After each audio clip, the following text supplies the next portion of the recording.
Hola, ¿qué tal? A ver, pensemos un momento en el poder que tienen las historias. Y no hablo solo de las que leemos en libros o vemos en el cine, sino de las historias que cada quien se cuenta a sí mismo sobre quién es, sobre su vida. Hoy vamos a explorar la terapia narrativa, un enfoque que nos ve como autores de nuestras propias vidas, con el poder de reescribir esos relatos que quizá ya no nos están ayudando mucho. Y todo arranca con esta idea fundamental de los creadores de este enfoque, Michael White y David Epstein. Lo que nos dicen acá es clave. No es que simplemente contamos historias sobre lo que nos pasa, sino que esas historias activamente le dan forma a nuestra realidad. O sea, moldean cómo nos vemos, cómo sentimos y cómo nos relacionamos con el mundo. Es algo muy potente. Bien, este va a ser nuestro mapa para los próximos minutos. Vamos a empezar viendo cómo solemos pensar en los problemas. Luego pasaremos a la idea central que lo cambia todo. Después veremos cómo nombrar el problema nos da poder sobre él. Exploraremos el proceso de crear una nueva narrativa y finalmente, cómo hacemos para que esa nueva historia eche raíces y se quede con nosotros. Muy bien, entremos de lleno. Muchas veces, casi sin darnos cuenta, terminamos pegando nuestra identidad a nuestros problemas. El lenguaje que usamos nos delata, y es lo primero que la terapia narrativa nos invita a observar con lupa. A ver, miren bien la diferencia, porque aunque parezca sutil, es un mundo. Pasar de decir, soy una persona deprimida, a soy una persona que lidia con la depresión, no es un simple juego de palabras, es un giro radical. Nos permite poner distancia, dejamos de ser el problema para convertirnos en alguien que se enfrenta al problema. Y en ese pequeño espacio que se abre, ahí es donde empieza la posibilidad del cambio. Y claro, cuando una historia de un problema se repite una y otra vez, se va haciendo más fuerte, hasta que se convierte en lo que llamamos una historia dominante. Es como si una nube negra y espesa tapara todo el cielo y no dejara ver nada más. Esta narrativa única lo tiñe todo de gris, opaca nuestras fortalezas, nuestros logros, nuestras pasiones, y nos convence de que esa es la única verdad sobre quiénes somos. Y esta idea de separar quiénes somos del problema, nos lleva directamente al corazón, al principio más importante de la terapia narrativa. Aquí está. Esta frase tan sencilla es probablemente la idea más liberadora de todo este enfoque. Vale la pena repetirla. La persona no es el problema es el problema. O sea, no somos la ansiedad, no somos el fracaso, no somos la timidez. Somos personas que en ciertos momentos se enfrentan a la ansiedad, al fracaso o a la timidez. ¿Se nota la diferencia? Es fundamental. Entonces, ¿cómo se hace esto en la práctica? La técnica clave se llama externalización y consiste básicamente en empezar a hablar del problema como si fuera algo externo, algo fuera de nosotros. Al convertirlo en eso, en lugar de yo, podemos empezar a mirarlo con otros ojos. Podemos investigarlo, ver cuáles son sus mañas, cuándo le gusta aparecer, cómo nos afecta, casi como si fuéramos detectives estudiando un caso.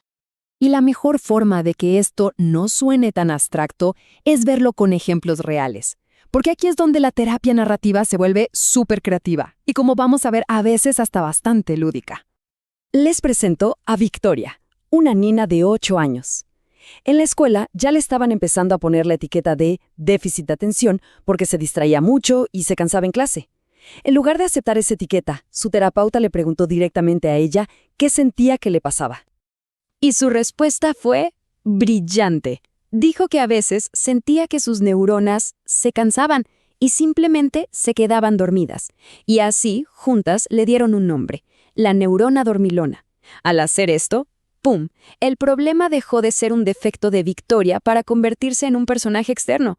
Ahora podían hablar de la neurona dormilona, entender sus trucos y buscar formas de mantenerla despierta, sin que Victoria sintiera que había algo malo con ella. Y acá otro caso increíble, el de 2 hermanas, Isidora y Juanita.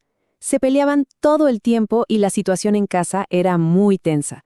En terapia, al hablar de esa rabia que sentían, la describieron y le pusieron un nombre.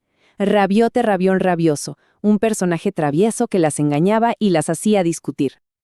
Este acto de creatividad lo cambió todo. De repente, ya no eran enemigas, se convirtieron en aliadas con una misión en común, ganarle a Rabiote Rabión. Empezaron a identificar sus tácticas y, lo más importante, a descubrir su propia fuerza para contrarrestarlo, a la que llamaron alegía jamor. Pudieron hacer equipo contra el problema en vez de luchar la una contra la otra. Ok, ya externalizamos el problema, ya está afuera. La pregunta lógica es, ¿y ahora qué? Bueno, el siguiente paso es empezar a construir una historia nueva, una historia que nos guste más. Pero, ¿de dónde sacamos el material para esa nueva historia?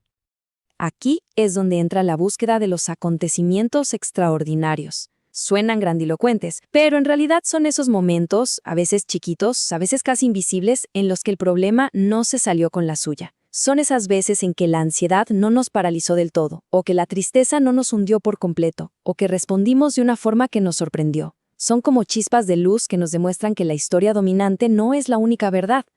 Entonces, este proceso de reescribir o de reautoría sigue más o menos estos pasos. Primero, se explora bien cómo ha influido el problema en la vida. Segundo, se buscan activamente esos acontecimientos extraordinarios. Tercero, y esto es clave, se empiezan a conectar esos puntos, a tejerlos juntos para engrosar la trama de una nueva narrativa. Y finalmente, se empieza a vivir y actuar desde esa nueva historia preferida. El impacto de esto puede ser realmente transformador. Escuchen lo que dice Naisha, una adolescente adoptada. Su historia dominante era la del abandono.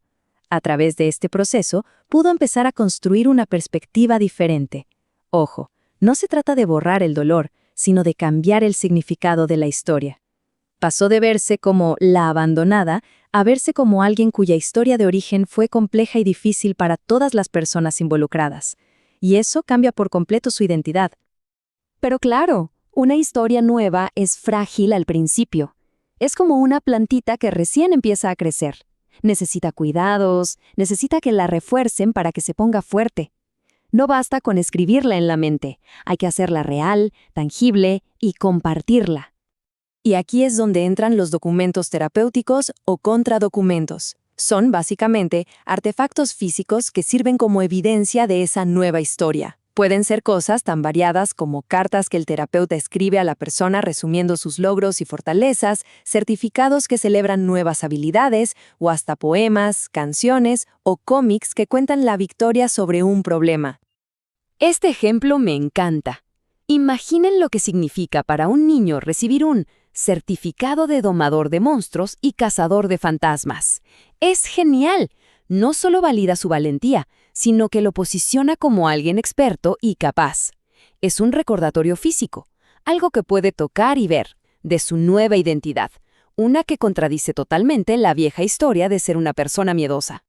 Y por último, algo que es fundamental. La identidad se construye en comunidad. Las ceremonias de definición son eso, son reuniones donde una persona comparte su nueva historia con gente importante en su vida, su familia, sus amigos. Este grupo de personas actúa como un público testigo que escucha, valida y celebra esa nueva narrativa, ayudando a que se convierta en una realidad social, no solo en un cambio individual. Así que al final todo vuelve a lo mismo. Las historias. No podemos cambiar los hechos que nos ocurrieron, eso es verdad. Pero sí tenemos el poder de cambiar la narrativa que construimos alrededor de esos hechos. La terapia narrativa nos invita a tomar el lápiz, a ser protagonistas y autores. Y la pregunta que queda en el aire es, ¿qué historia elige contar cada quien sobre su propia vida? Gracias por acompañarme.